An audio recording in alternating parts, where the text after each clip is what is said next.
we see families that are going through difficulty, when we see broken families, when we see divorces, when we see children who are suffering, we, standing from where we are, perhaps maybe we've been gifted with our children and our spouses being the coolness of our eyes. It's a gift.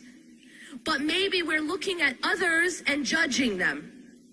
That maybe they're not as good as us, and that's why they got divorced. And that's why their kids are off the right track. You know what I'm saying? This very judgmental and honestly arrogant attitude. And by the way, it's extremely dangerous, because guess what happens when you are not grateful for a gift? When you are not grateful for a gift, you can become tested in those gifts, and those gifts can be taken away from you.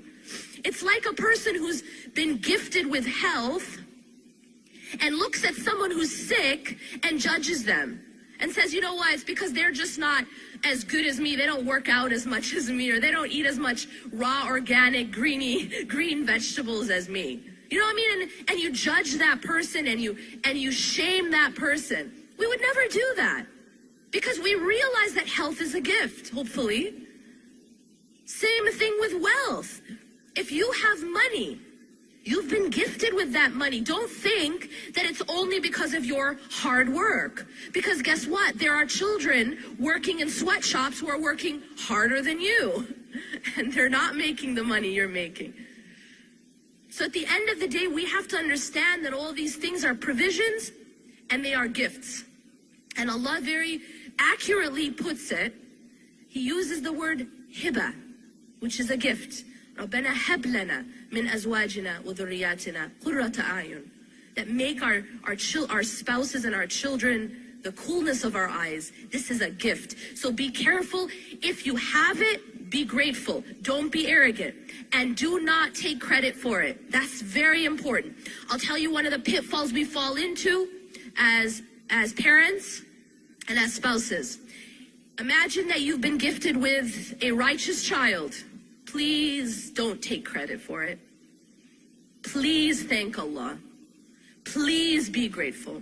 Because I will tell you, you are not better than Nuh alayhi salam. And he was not gifted with a righteous child. And it's not because he was lacking. Your children, if they are righteous and on the straight path, it is because Allah has protected them. And Allah has guided them. And Allah has gifted you with that.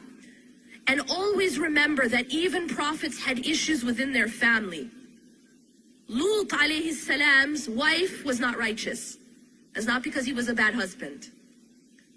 Ibrahim alayhi salam's father was one of those who was making the idols. Asya alayhi salam, she was married to the worst tyrant who walked the earth, who used to say, Ana rabbukumul a'la. I am your Lord Most High. Why do we learn about these stories?